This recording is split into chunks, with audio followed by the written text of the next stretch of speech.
म्हणून सभा महाराष्ट्रात पवार साहेब असं म्हणतात की पंतप्रधानांना जागा जाण्याची भीती वाटते म्हणून महाराष्ट्रात सभा जास्त घेत आहे पंतप्रधान, असं त्यांचं म्हणणं आहे। ह्या माध्यमातून पंतप्रधान प्रत्येक शहरामध्ये प्रत्येक लोकसभेच्या मतदारसंघामध्ये फिरतात। आतापर्यंतच्या भारताच्या इतिहासामध्ये पंतप्रधान इतके फिरलेले आणि ते फक्त महाराष्ट्रच फिरत नाहीत।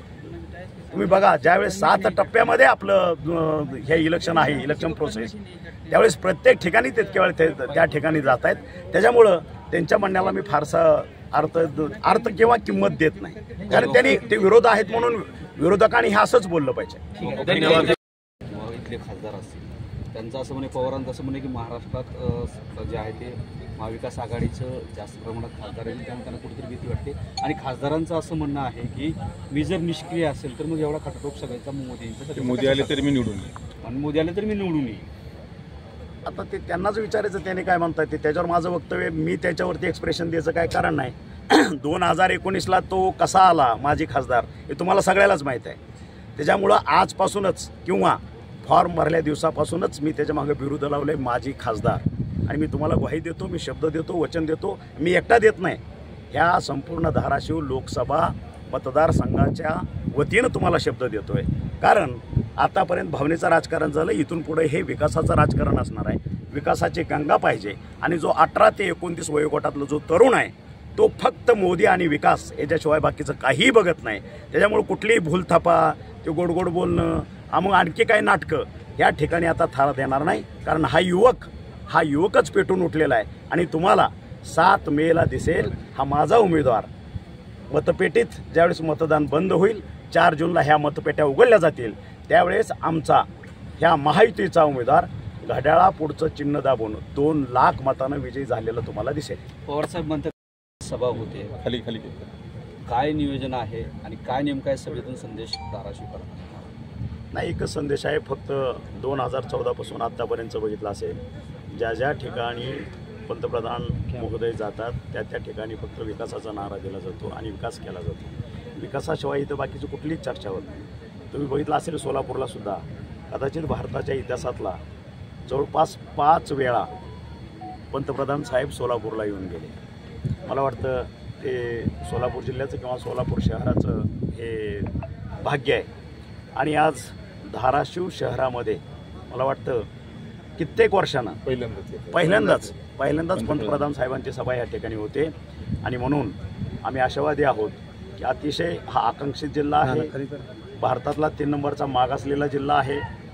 महाराष्ट्र शासन त्या दृष्टीनं विकासाचे वेगवेगळ्या पद्धतीनं पावलं टाकतंय, त्या ठिकाणी वेगवेगळ्या पद्धतीचं बजेटरी प्लॅनिंग करतंय, आणि तरीसुद्धा ह्या ठिकाणी केंद्राची मदत असल्याशिवाय आकांक्षित हा जो डाग आहे तो पुसला जाणार नाही।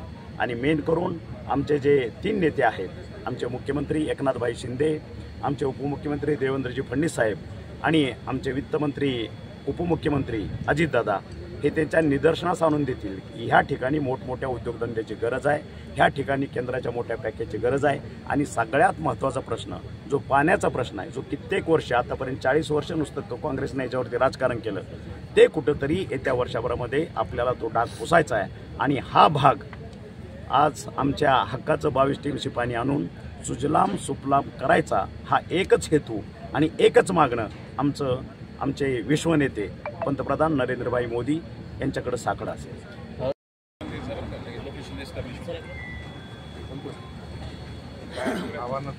काय देतं म्हणतो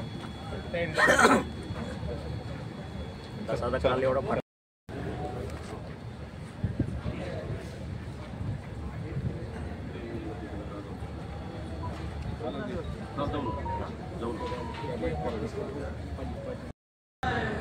कर दिया।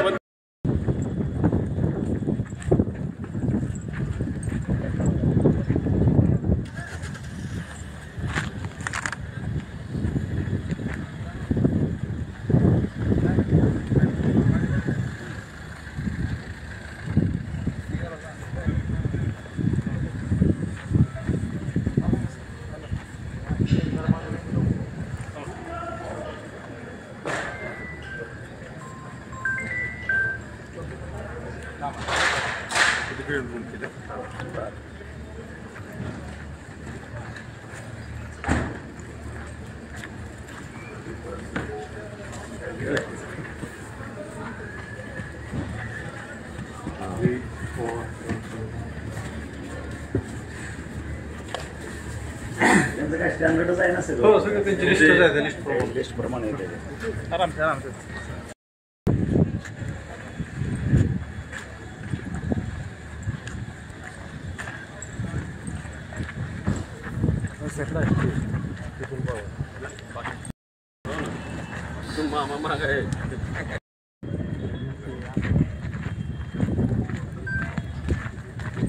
गाडी इकडे मागून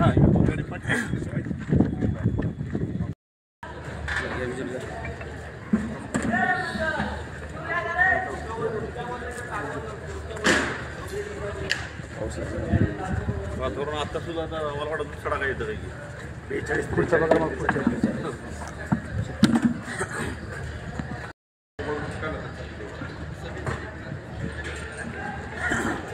तिकडून आहे का अशी एंट्री?